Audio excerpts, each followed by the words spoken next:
Tapi yang paling penting adalah sportivitas dan kekompakan.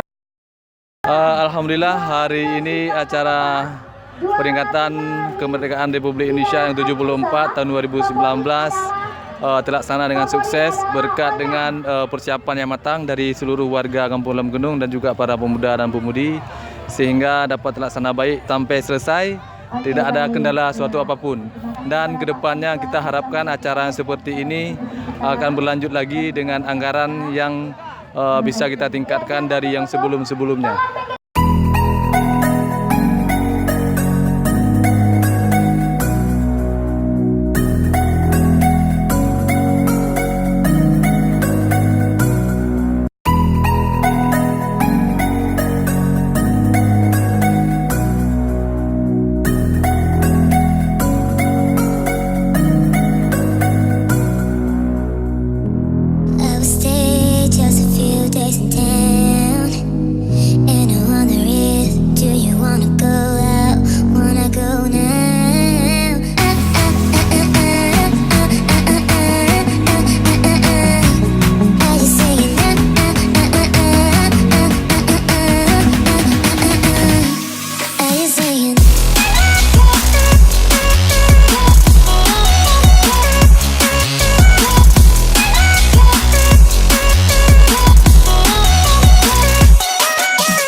Dan mengambil bendera sang belakang merah putih dan juga ya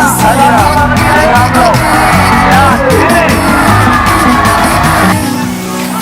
kita tidak menilai berapa uang yang dikeluarkan oleh pemerintah Kampung Lam Gunung, tapi yang paling penting adalah sportivitas dan kekompakan.